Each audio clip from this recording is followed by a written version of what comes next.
Hello friends, Fujosevich here. In this video we're going to be looking at the class legendaries for the Hearthstone Expansion Witchwood, set to come out on April 12th. Because we're looking at 2 legendaries per class, 18 total, we're going to be going through relatively quickly with brief explanations about where these cards either exist in WoW and sometimes, to be honest, where they don't. Let's get started. We are going to be getting started with Amaris, the Hunter Legendary, who was one of Ysera's 4 Emerald Dragon Lieutenants. These lieutenants used to spawn in either Duskwood, the Hinterlands, Feralis, and Ashenvale. They were raid level difficulty being added in October of 2005, which is over a decade ago now, and they were removed in November 2010. Currently, they can still be seen in WoW at a little bit of a distance after defeating Xavius in the Rift of Alm. I'm not sure that Hunter ever really gets enough control for this card to see a massive amount of play, but it is very, very cool.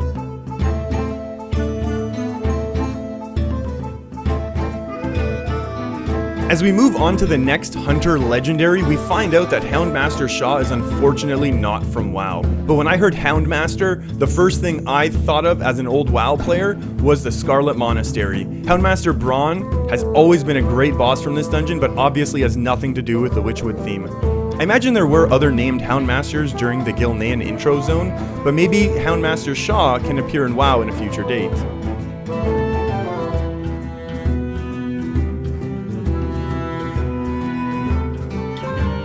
Moving on to the Warlock legendaries, first brings us to Shadowfang Keep, which is another classic 5-man dungeon. Vincent Lord Godfrey is a renegade nobleman from Gilneas who opposed King Greymane after discovering the Worgen curse. He committed suicide rather than have a Worgen for a king, but was reanimated by the Forsaken. He later betrayed Sylvanas, making him hunted by both the Alliance and Horde, and now rules over SFK. He is a great final boss to a great dungeon, and we can even see here a little bit of AoE in WoW that we're all going to get to experience later in Hearthstone.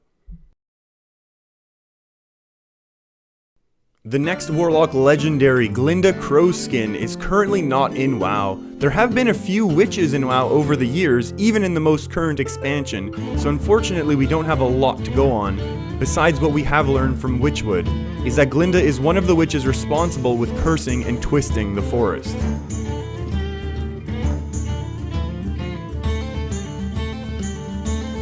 Moving on to the Mage legendaries, we start with Archmage Aragal. Archmage Aragal is a former Mage of Dalaran, former Royal Archmage of Gilneas, and member of the Kirin Tor who summoned the Worgen into Azeroth. Aragal adopted these Worgen as his children and moved into Shadowfang Keep, which served as his sanctum until he was killed off by the adventurers, the players, us, of WoW. He was replaced by Lord Godfrey as the final boss of Shadowfang Keep during the WoW Cataclysm expansion.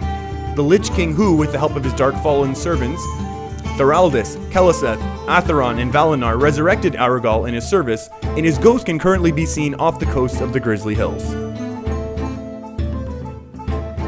The next Mage legendary is Toki, Time Tinkerer, who is not from WoW. What we have learned from the Witchwood lore, however, is that she's a time traveler and is friends with the bronze dragon Chronormu, otherwise known as Chromie, and they both tinker with time and alternative timelines, much like we have seen Chromie do. This makes sense because of her amazing battlecry that I'm sure will produce some hilarious moments. The only thing is, I'm not sure why Chromie wasn't just used for this role, considering how prominent she's been in WoW, but maybe there's plans to add her again in the future. Up next are the Paladins, and we're going to be starting with the Glass Knight, who doesn't have much, if any, direct reference to WoW that I could find, but the art and color palette made me instantly think of Tempest Keep, specifically some of the mobs that we got to face in the Mechanar and other 5-man dungeons. Unfortunately, there isn't much to say about the Glass Knight from a WoW perspective, but I do think this mechanic that we're seeing with Divine Shield being returned has been attempted in the past and hasn't seen too much successful play, but it will be interesting if slightly stronger stats will be able to change that this time.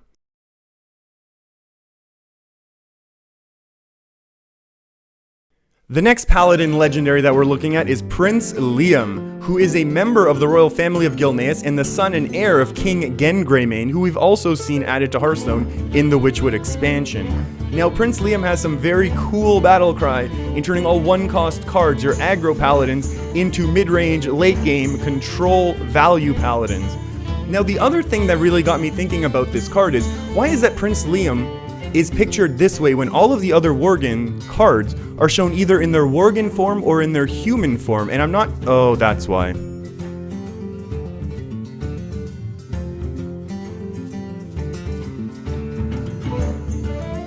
Moving on to the Shaman Legendaries, we start with Hagatha the Witch, who is the only hero card to be printed in the Witchwood Expansion. She's another character not from WoW, which is always a little bit of a shame, but made even worse when there have been so many really cool Orc and Troll groups from WoW to choose from. Whether we could have taken them from the Grizzly Hills, Jintha Althor, or everyone's favorite 5-man Zul'Farrak. But what we have learned from the Witchwood lore is that Hagatha was another one of the witches responsible for twisting the Witchwood into what it is today. The next Shaman Legendary is Shudderwalk, and this battle cry has potential to get crazy if decks aren't built very, very carefully. This is another card that doesn't come from WoW, but the card art looks very similar to the mounts that were attainable from the Mists of Pandaria expansion, which is what we're looking at right now. I can only hope that this card has a huge impact on Hearthstone and can help bring back Shamans, at least just a little bit.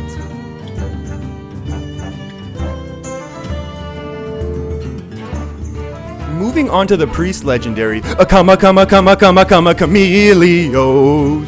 We learned that this card is also not from WoW, but the card art instantly made me think of a combination of the color palette from Zangarmarsh and Outland, combined with the phasing and visibility of the Warpstalkers from Terracar Forest.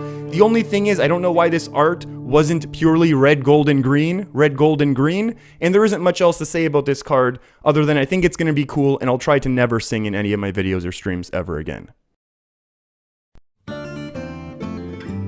The next Priest Legendary is the Lady in White, which isn't actually a character at all, but is likely a reference to one of the 2 moons circling Azeroth.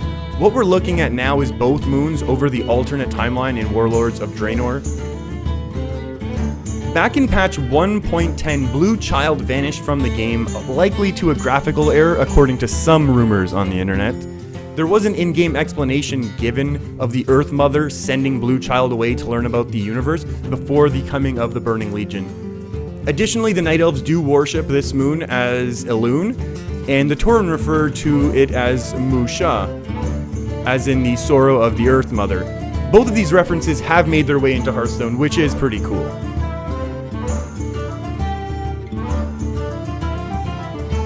Moving on to the Rogue Class Legendaries, we started with a Princess, Tess Greymane, who is a member of the royal family of Gilneas, and is daughter of King Gren Greymane. Because of her brother's death, which we've already seen, she is now heir to the throne of Gilneas.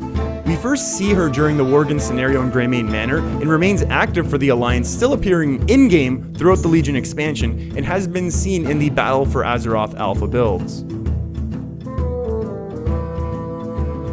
Next up is the Face Collector, the Rogue Legendary, who does not belong to WoW once again.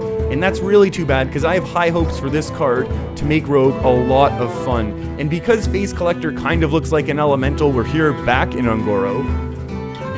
But there isn't really much to say about Face Collector, so I think we're just going to move on.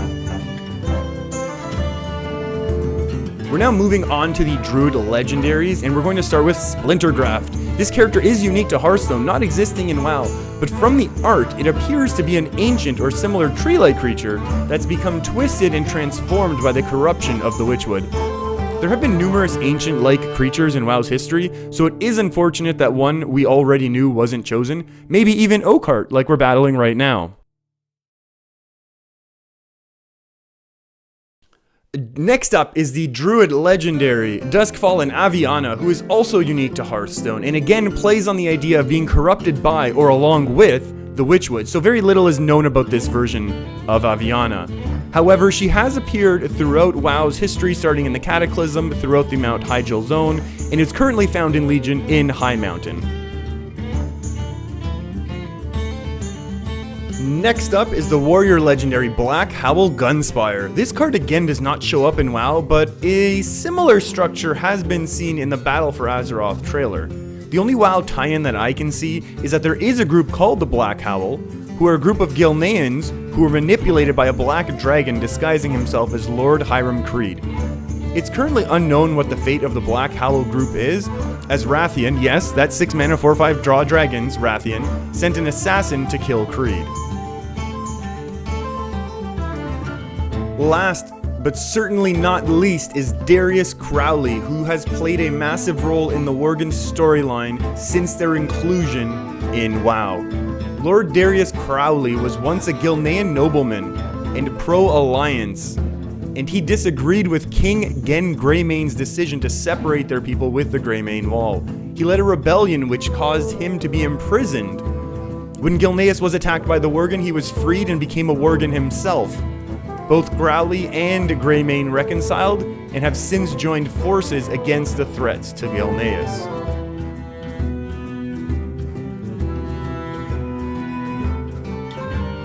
Alright everyone, that's the end of the video. Thanks for hanging out with me through 18 characters in and a lot of them not in WoW. I guess this is the part of the video where I will be shamelessly plugging the fact that I'll be streaming release day and, as always, putting up a whole bunch of Hearthstone content here. Hopefully I'll see you sometime soon. Have a good one.